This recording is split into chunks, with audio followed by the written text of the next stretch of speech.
Alors, dans cet épisode de podcast, je reçois Laura, qui est la fondatrice de son entreprise Come and Shine et consultante Instagram. Le job de Laura, c'est d'aider les entrepreneurs à se réconcilier avec Instagram. Son mantra, zéro kiff, pardon, 100% kiff, 0% injonction. Elle croit qu'Instagram n'a pas à être une corvée et que on ne lutte pas contre l'algorithme, on s'en fait un ami. Laura, bienvenue. Merci beaucoup, Amandine, pour cette invitation dans ton podcast. Je suis ravie C'est un d'être là. plaisir. C'est un plaisir. Du coup, Laura, est-ce que tu peux te présenter en quelques mots et puis nous parler un peu de ton parcours? Oui, avec plaisir. Donc, j'ai créé Come and Shine depuis mai 2023, donc depuis un peu plus de 2 ans maintenant. Je suis, consultante Instagram, donc ça veut dire que j'accompagne, en fait, les femmes qui œuvrent à aider les autres femmes, donc que ce soit dans n'importe, quel, métier, à développer leur compte, pour développer in fine leur business et ça grâce à, de la délégation de stratégie, mais aussi, de l'accompagnement, surtout individuel. Mais j'adore aussi faire des ateliers collectifs, plutôt aux alentours de Montpellier puisque c'est là que je vis. Donc, partager en direct ou en visio avec d'autres entrepreneurs, c'est toujours enrichissant. Toujours. Super. Pourquoi le sujet d'Instagram et de l'algorithme, c'est quelque chose qui te touche particulièrement et qui t'interpelle? Ça me touche et ça me donne beaucoup de colère parce que, vraiment j'en peux plus, de voir ces entrepreneuses, qui s'épuisent à créer du contenu pour l'algorithme. Je pense qu'aujourd'hui notre contenu du coup, il doit être, vraiment fait pour notre audience, pour les personnes avec qui on a envie de travailler et non pas à chercher à comprendre à tout prix comment fonctionne l'algorithme pour, aller chercher des résultats, toujours plus hauts. Je pense que voilà, c'est très embêtant parce qu'on perd le plaisir et le sens de la communication à vouloir aller chercher, plus de followers et de visibilité grâce à l'algorithme. Je pense que tu abordes un sujet qui est au cœur de la conception qu'on doit se faire d'Instagram en tant qu'entrepreneur. C'est-à-dire que plaire à l'algorithme, ça veut dire faire du contenu viral et Ouais. ça veut dire être vu par beaucoup de monde. Mais c'est pas Mmh. forcément ce que nous, on a besoin quand on est entrepreneur. Quand on est entrepreneur, on cherche à vendre nos produits ou nos services et donc on a besoin d'être mis en face des bonnes personnes, pas de touristes nécessairement. Or, quand tu es visible par 1 million de gens, Oui. forcément, il y a une part considérable de touristes à l'intérieur. Oui et je pense que ça, il y a beaucoup de personnes qui l'oublient ou qui n'en ont pas conscience tout simplement. Faire du contenu viral, c'est super parce que ça apporte beaucoup, mais derrière qui se cache derrière tous les comptes qui vont nous suivre, qui vont liker potentiellement? Est-ce que, sur la longévité, ça vaudra quelque chose de concret? Est-ce que c'est pertinent? C'est moins sûr. C'est là que ta stratégie, enfin ton rôle de stratège sur Instagram a tout son sens. Donc, on va rentrer dans le vif du sujet, hein. Selon Allons-y. toi Selon toi, d'où vient le ras-le-bol généralisé sur Insta avec l'algorithme marche pas, j'arrive pas à avoir les résultats que je veux, je ne mets pas mon contenu en face des bonnes personnes? Je pense que de vouloir aller comprendre l'algorithme sans cesse, déjà, ça mène à un épuisement, une frustration. Faut se le dire, c'est on a l'impression de poster pour rien, ça change tout le temps, donc on sait plus ce qui fonctionne pas, donc vraiment ça crée, des émotions très négatives par rapport à Instagram. Il y a aussi tout, le fait d'avoir énormément de contenu à disposition. Donc il y a tout ce flot de contenu qui existe et on peut se comparer. Bah, pourquoi elle, ça fonctionne alors que je fais la même chose et moi ça marche pas? Donc il y a vraiment, je pense, une surcharge mentale et beaucoup de négativité par rapport à cet algorithme qui, j'ai envie de dire, plombe le moral et je dirais qu'en même temps, il y a aussi, certaines injonctions, plutôt marketing business dans le sens où, il faut poster, X fois par semaine, pour réussir, il faut faire des reels, il faut, faire du storytelling, enfin bref, il faut beaucoup de choses. Mais en réalité, je pense qu'on perd, du coup, ce que je disais un petit peu tout à l'heure, cette notion de plaisir, de créer du contenu, de partager avec sa communauté, en allant chercher, des likes et de la visibilité. Donc effectivement, le fait de se comparer, c'est un frein, on le sait, à l'utilisation du contenu, au fait d'être régulier aussi parce que sur Instagram, l'algo te demande d'être régulier, en plus de poster un type de contenu bien particulier qui est mis en avant par la plateforme, et cetera, et cetera. Et c'est vrai que, par principe, tu vois, moi, ça fait quoi? J'ai lancé mon compte Instagram pour Careful Lady Boss en décembre 2023, donc Mouais. ça va faire 1 an et demi, voilà. J'ai eu des phases où j'ai quand même abandonné ma communication, tout simplement parce que j'y retrouvais pas mon compte. Ce que j'attendais, de cet outil, c'est un endroit où on puisse, échanger avec d'autres entrepreneurs et où je puisse faire passer mes messages. Au lieu de me répéter, auprès de 10 personnes différentes, de faire un post et de renvoyer ces gens vers le post parce que j'avais réussi à expliquer ma mon concept ou ce que je voulais transmettre de Mmh. manière claire, par exemple dans un reel ou dans un carrousel. Mais c'est vrai qu'être régulier quand on a, 3 likes, 0 commentaire et que le un des likes, c'est ta mère, du coup, tu peux te dire, «Bah, pourquoi je fais tous ces efforts?» et surtout j'ai l'impression que j'ai pas les résultats que je veux, c'est-à-dire, parler de mes produits, mes services et vendre sur la plateforme. Du coup, je vais arrêter parce qu'en fait, l'effort n'en vaut pas la peine. Oui. Au-delà du plaisir même de communiquer et d'en faire un outil et de se valoriser finalement dans son activité. On a tendance à oublier que la création de contenu, c'est quelque chose sur du long terme. Ça porte pas ses fruits, du jour au lendemain et on oublie ça justement à cause de tout le contenu viral, voilà, je peux toucher des millions de personnes en très peu de temps. Certes, ça peut exister, mais créer du contenu pour son audience, la fidéliser, l ben, lui permettre d'avoir confiance en nous et cetera, c'est vraiment des choses sur moyen long terme. Donc c'est pour ça que enfin, j'aime dire que Instagram ne se suffit pas quand on lance son business et que d'avoir d'autres, supports de communication vont aussi nous aider à aller atteindre de la visibilité, à aller, discuter avec les personnes qu'on a envie de toucher. Mais voilà, c'est pas uniquement la création de contenu qu'on peut mettre en avant et qu'on peut utiliser dans nos entreprises. C'est vrai. Donc clairement le, 10 K par mois en 3 mois, toi tu n'es pas, pour, en tout cas pas sur Instagram. Non, je pense pas. Après, sûrement que ça doit exister, mais la rareté aussi, enfin, on aime mettre en avant des choses, très extraordinaires. Ça fait waouh, on a envie d'atteindre sûrement ces paliers-là, mais il faut aussi, voir, je dirais, heu, l'image dans son ensemble. C'est, cette personne-là, qu'est-ce qu'elle a fait avant? Qu'est-ce que enfin, on ne sait pas combien elle a investi, depuis combien de temps est-ce qu'elle fait du business? Voilà, il faut prendre en compte toute l'histoire et pas juste, cette petite enfin cette, réussite-là en particulier. On est d'accord que la communication, ça fait partie d'un tout en business et que donc ça se suffit pas, à Oui, lui seul ou à elle seule pour bien vendre. c'est ça. Bon, du coup, on a parlé de toutes les injonctions, de tout ce qui nous saoulait concrètement sur Instagram et que, voilà, quand, on discute avec d'autres entrepreneurs, c'est: «Ah ouais, toi aussi?» Bon, OK. Et du coup, toi, qu'est-ce que tu préconises à la place? À quoi ça ressemble une utilisation saine d'Instagram?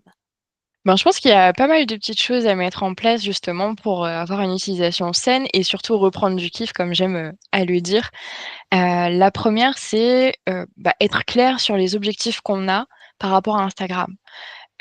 Pourquoi est-ce que je suis sur Instagram aujourd'hui?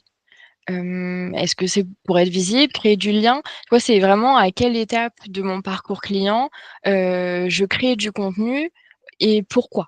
Parce que déjà, ça va remettre un peu de sens dans notre création de contenu. Après je dirais, pour, avoir cette relation saine à Insta, c'est aussi de se fixer une fréquence de publication qui soit tenable, et qu'on puisse, bah, voilà, tenir sur la durée. Parce que clairement, se dire: «Je vais poster, tous les jours, bah, de façon régulière, sans pause, sans rien», je pense qu'on est très vite dégoûté, du réseau et que, bah, finalement ça tient 1 ou 2 mois et après on n'en peut plus, quoi. Ça nous sort par, les trous de nez. C'est vrai. C'est vrai que poster tous les jours, ça demande beaucoup de temps et d'énergie et donc si c'est pas dans son cœur de métier, et bah, c'est un effort supplémentaire à fournir en plus Ouais. de se former à son expertise propre, en plus d'accompagner ses clients, en plus de tout le reste. Donc Mmh. pour des résultats, encore une fois, qui sont pas garantis. Oui, c'est ça. Il vaut mieux voir, peut-être plus petit, mais voir aussi les efforts qu'on y met, voir, qu'on on devient de plus en plus à l'aise avec la création de contenu, plutôt que de vouloir s'acharner à vouloir faire ben, 5 posts par semaine et ben, qu'on soit, justement frustré, de ne pas avoir de résultats derrière. De pas atteindre, l'objectif. Mmh. C'est ça. Après je pense que pour avoir aussi une utilisation saine d'Instagram, il faut, bah, s'autoriser à ignorer les tendances, si ça colle pas à notre personnalité. C'est-à-dire qu'on n'est pas obligé de tout faire, surtout, bah, c'est aussi en fonction de qui est-ce qu'on veut toucher, voilà, qui on est, et que s'il y a une tendance qui nous plaît, on peut aussi s'autoriser à se l'approprier. C'est-à-dire qu'on n'est pas obligé de tout faire pareil de but en blanc et on peut voilà, les réseaux, c'est aussi fait pour ça, c'est pour, montrer sa créativité. Montrer sa créativité, sa personnalité et puis c'est ce qu'on appelle le fameux personal branding. C'est mettre sa patte dans son contenu. Donc évidemment, ne pas copier celui du voisin, ça me paraît évident. C'est ça. Bah, c'est vrai que je pense que dans l'utilisation d'Instagram, tu vois, il y a certaines étapes, un certain cheminement. On se rend peut-être pas compte, mais j'imagine que bon, quand on se lance, on teste donc et ça nous arrive forcément de reproduire ce qui existe déjà parce qu'on a besoin de tester plein de choses en même temps et ça nous rassure. Mais plus on apprend à utiliser les réseaux et plus voilà, on laisse aller notre créativité, on peut essayer de nouvelles choses et c'est à ce moment-là, je pense aussi qu'on prend de plus en plus plaisir à utiliser le réseau, comme un, bah, comme un outil business en fait de connexion et pas seulement, bah, je poste parce qu'il faut que je poste. On est d'accord et puis je pense que c'est ce que tu dis aussi à tes clientes. Oui, oui, oui, il faut, ben, voir le ouais, il faut prendre plaisir à y aller étape par étape et voir vraiment, Instagram comme un outil d'échange, comme quelque chose qui va, nous permettre d'aller à la rencontre d'eux et non pas seulement être une vitrine parfaite de ce qu'on propose parce que, beh, c'est pas, la réalité en fait, Instagram. Donc c'est bien aussi de montrer de plus en plus, bah, votre authenticité, ce qu'on peut apporter et c'est pas grave si ça change, c'est pas grave si ça évolue. Au contraire, c'est ce qu'on attend. Je suis 100 d'accord avec toi, sur le fait que, valoriser l'authenticité, c'est aussi, apporter plus de qualité dans le contenu et pas plus de quantité et Ouais. tout simplement, ne pas créer une vitrine trop parfaite dans lesquelles avec lesquelles les gens n'arrivent pas à se projeter.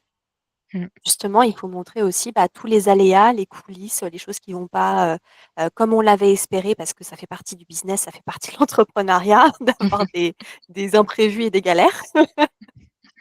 Et du coup, les gens, ils peuvent plus, se représenter la vie, que l'on vit et se dire: «Mais finalement, cette personne-là, elle est humaine aussi et c'est parce qu'elle est humaine et parce que je m'identifie à elle que j'ai envie qu'elle m'accompagne». Voilà, c'est ça et c'est là aussi qu'on dépasse tout ce dont on disait sur, le contenu viral. C'est que quand on fait du contenu viral, les gens ne voient pas, ben, tout ça et nous, on a envie bah, que notre audience, elle voit tout ça justement pour qu'on puisse avoir cette connexion-là. C'est vrai. OK, on a parlé, effectivement du personal branding, hein, d'être un peu authentique, de faire sa propre, secret sauce. Qu'est-ce que tu donnes d'autre comme conseil à tes clientes en général en accompagnement? Le premier conseil que je donne, c'est d'avoir une stratégie Instagram. C'est vrai que c'est un peu peut-être, basique, mais pourtant je me rends compte qu'il y a encore beaucoup d'entrepreneuses qui n'ont pas de stratégie Instagram, soit parce qu'elles ne savent pas forcément ce que c'est, enfin comment ça doit être structuré, hem mais du coup, on peut pas avancer comme ça dans le brouillard éternellement, c'est pas possible. Donc c'est vrai que mon premier conseil, c'est ça, c'est d'avoir une stratégie claire qui soit reliée en fait, bah, à leurs objectifs business. Parce que comme on l'a dit, un petit peu, tout à l'heure, la communication, ça marche pas tout seul. Il faut déjà avoir des bases, business, avant tout ça. Et puis on adapte la stratégie. Elle avance, avec nous au fur et à mesure, mais déjà c'est une très bonne base et c'est pas grave de pas en avoir aujourd'hui, mais du coup j'espère qu'après cet épisode, tout le monde, ira se réfléchir à sa stratégie Instagram. Alors évidemment, aujourd'hui, le but de l'épisode, c'est pas, le guide pour se faire une stratégie Instagram en 3 leçons par Oui. Laura. Pourquoi pas un prochain épisode? Ce serait avec plaisir. Mais en attendant, si on veut un aperçu de ce qu'est une stratégie Insta, est-ce que tu as un outil à nous recommander?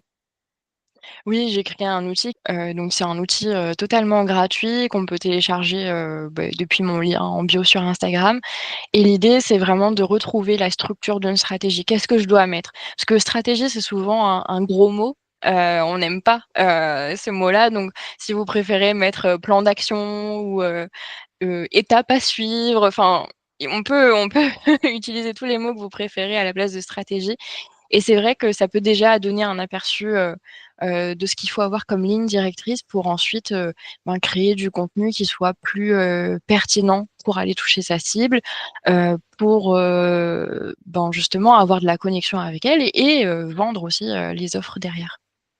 Ça marche. Bah, du coup, je vous mettrai en description de cet épisode le lien vers Instagram de Laura, Comment Shine, et je vous mettrai également le lien rapide pour pouvoir télécharger sa ressource. Super.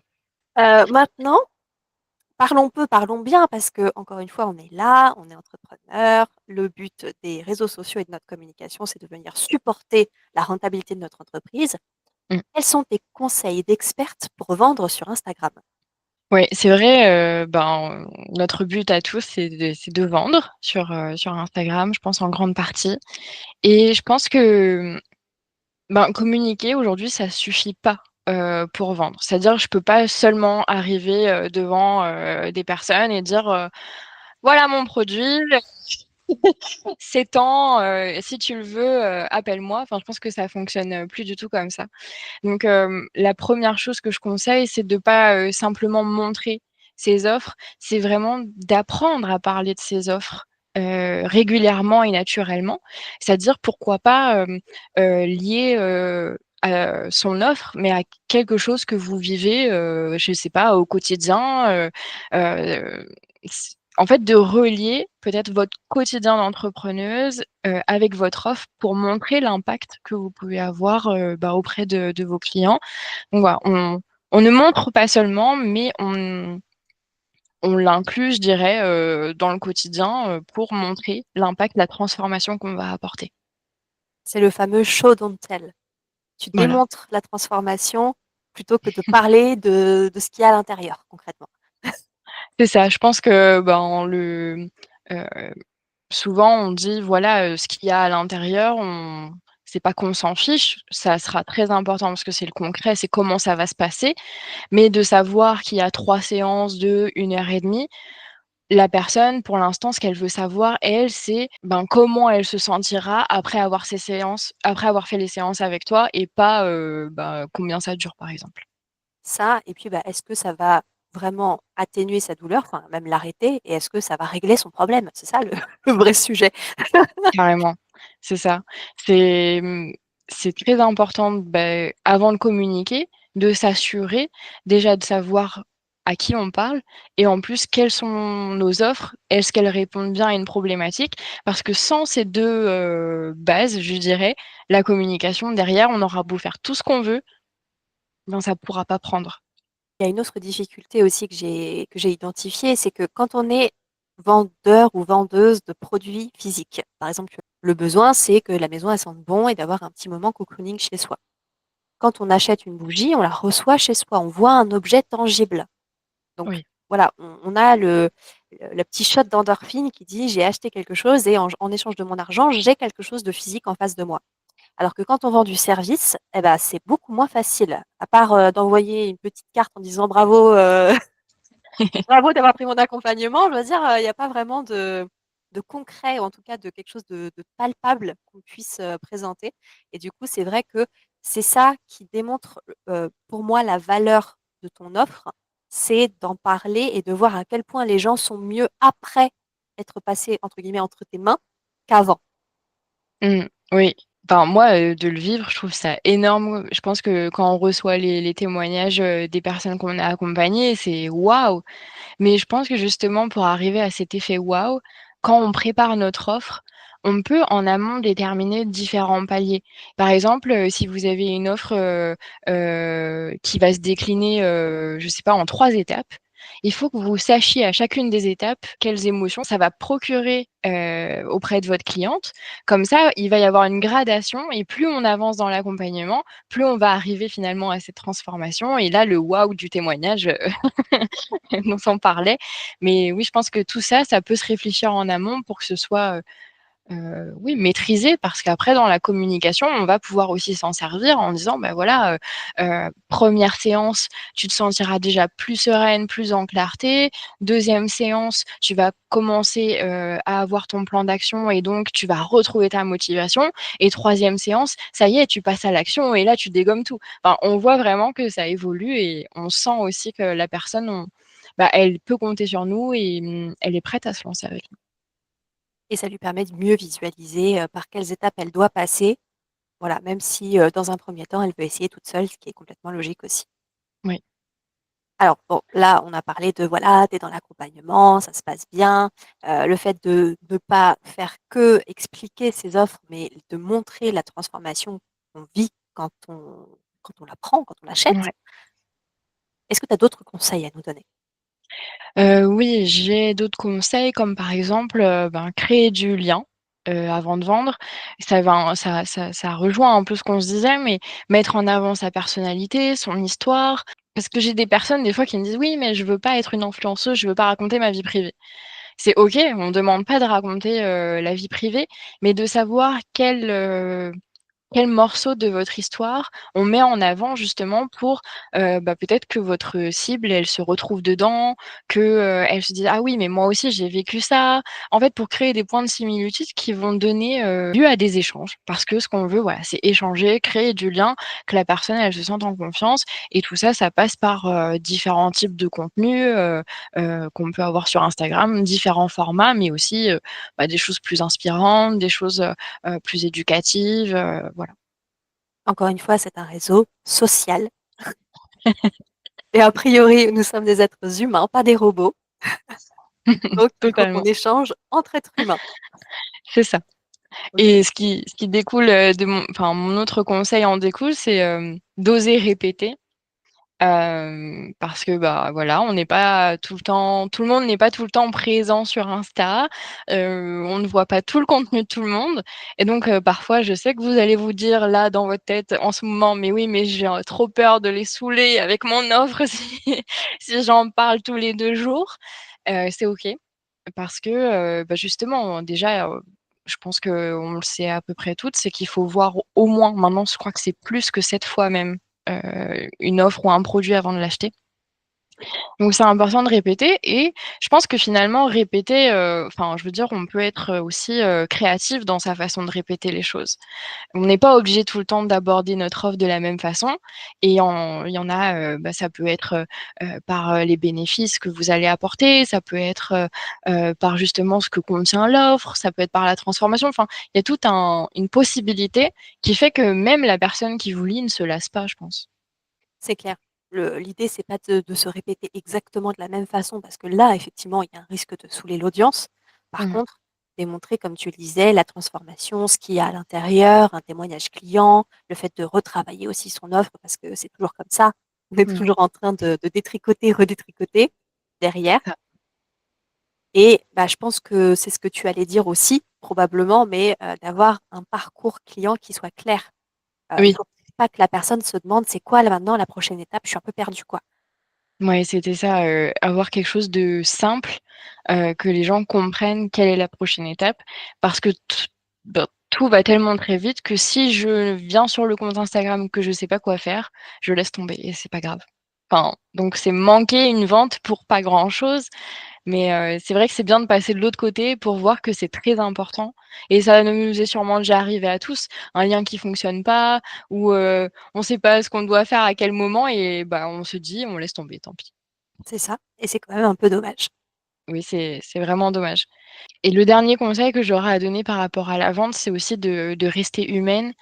C'est-à-dire qu'on a très peur de tout ce qui est prospection et cetera, mais je pense vraiment que la vente, c'est une conversation et pas un pitch, agressif qu'on doit mettre au nez de tout le monde. Non, ça se fait vraiment, petit à petit et et on s'améliore aussi, enfin, ça fait peur, mais en tant qu'entrepreneur, je pense qu'on est voué à travailler sur nous-mêmes, donc ça c'est très bien de rester dans l'humain et de trouver sa façon de vendre aussi. C'est sûr. Je pense que tu as tout dit en disant que la communication, ça s'apprend, le marketing, ça s'apprend au fur et à mesure et il faut trouver la façon pour soi de faire et pas Ouais. envoyer, comme on reçoit tous et toutes, le même message copié-collé avec parfois une erreur sur le prénom. Oui. Pourquoi, comment, tu sais pas, voilà, mais il est arrivé là chez toi. Aujourd'hui, c'était sur ta pomme que c'est tombé. Bon. Mmh.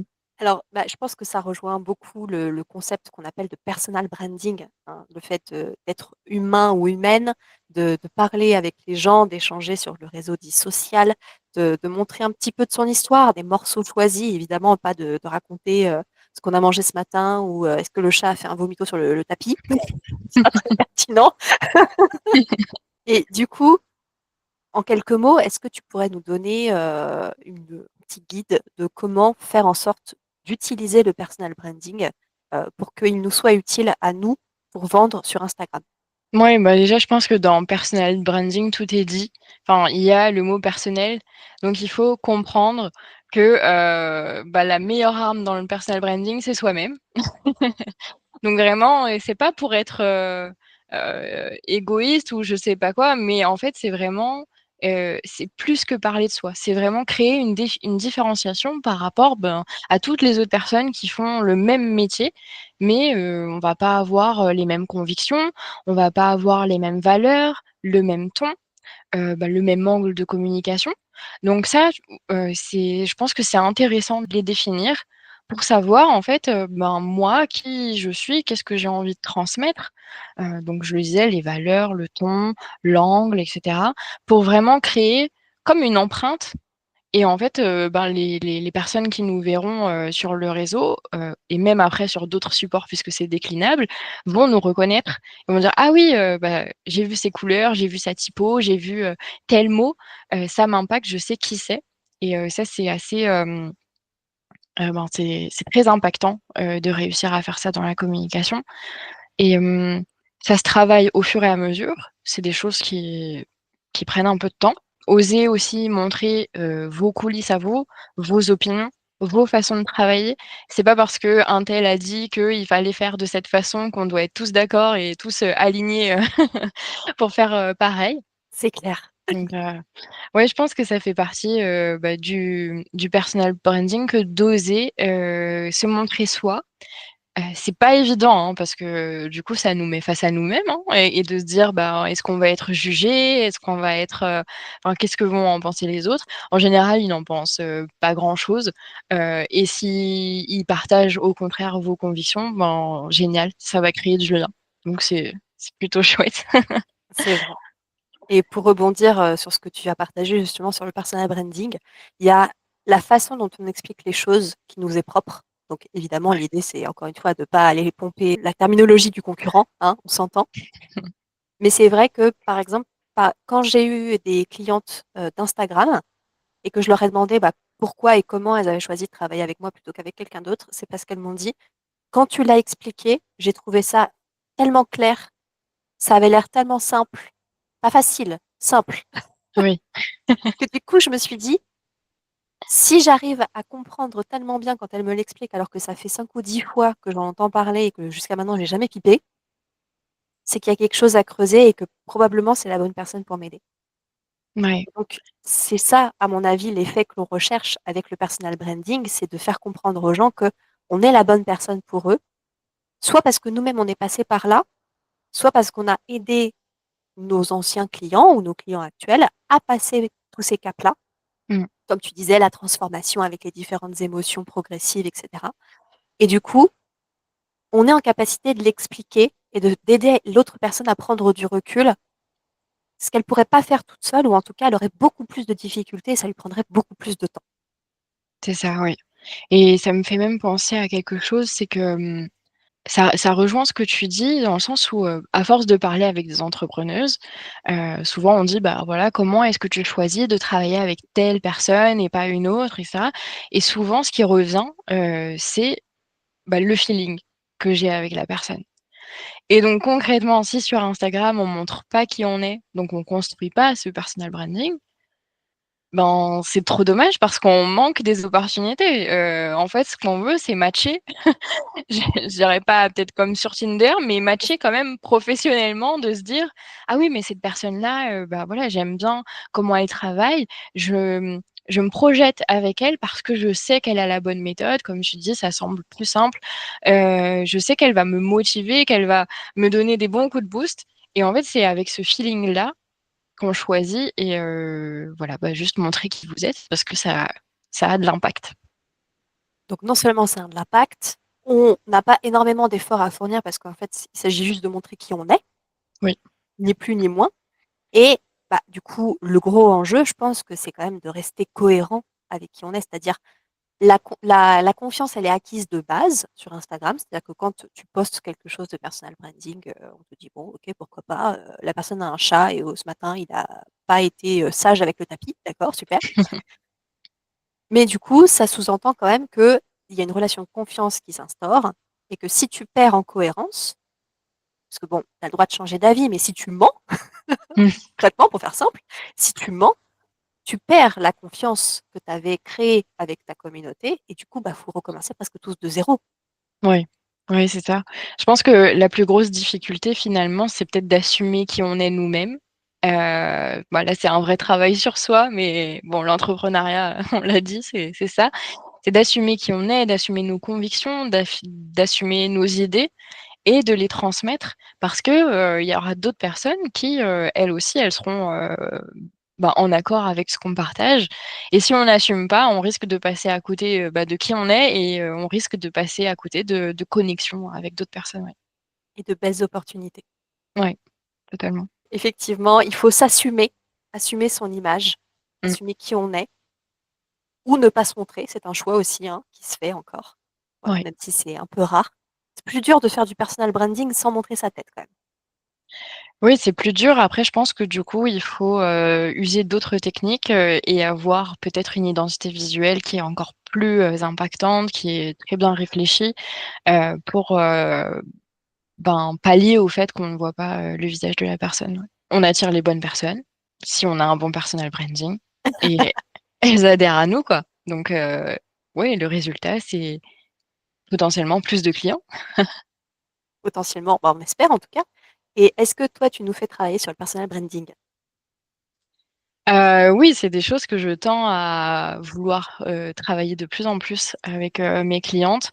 C'est vrai que dans tout ce qui est, travail de message, parce que le message, on va dire que c'est la base et une fois qu'on a ce message, comment est-ce qu'on le déploie? Comment, on l'utilise dans notre contenu?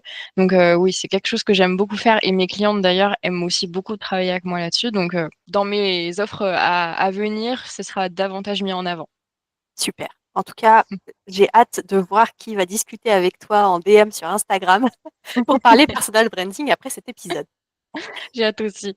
Eh ben, écoute, merci beaucoup Laura. Il me reste plus qu'à voir avec toi où est-ce qu'on peut te retrouver, qu'est-ce que tu as à nous partager, si tu as un mot de la fin aussi pour les auditeurs. Ben, déjà, encore merci, de m'avoir donné l'opportunité de discuter autour d'Instagram. C'est, bah, l'un de mes sujets favoris quand même et d'autant plus autour de l'algorithme parce que, ben, je sais que ça fait peur. Mais voilà, comme j'ai envie de le montrer, on peut faire les choses avec plaisir, avec kiff, sans, pour autant se laisser, manger par les injonctions. Donc ça, c'est vraiment, ce que j'aimerais qu'on retienne d'Instagram. Ben, on peut me retrouver sur Instagram, voilà, heu sur ma page Come and Shine. C'est vrai que je n'ai pas encore développé d'autres supports de communication, mais après, si vous êtes, sur Montpellier alentour, on peut aussi se voir en vrai avec, grand plaisir et voilà, vous pouvez, venir en DM, me dire ce que vous avez pensé de cet épisode et je crois qu'on peut s'arrêter là. Merci Amandine. Merci Laura. Donc effectivement, pour conclure cet épisode, je peux vous certifier que Laura est une personne adorable, solaire, très humaine. Si vous venez lui parler sur Instagram en DM, elle sera ravie de répondre à toutes les questions que vous pourrez lui formuler. Bien sûr. Voilà. Vous retrouvez le profil Instagram de Laura en description de cet épisode, ainsi que, on n'oublie pas, sa ressource gratuite, justement, pour commencer à poser les bases d'une stratégie et peut-être travailler un peu sur son personal branding? Oui, bah, il faudra que je mette à jour du coup mon cet aspect-là sur, le contenu gratuit. Ça marche. Bah, écoute, merci encore, à toi et Merci. puis, si tu as un dernier mot à dire à nos invités, c'est avec plaisir, sinon, on met fin à l'épisode. Kiffer sur Insta ou dans la vie en général, voilà, kiffer. Merci Laura.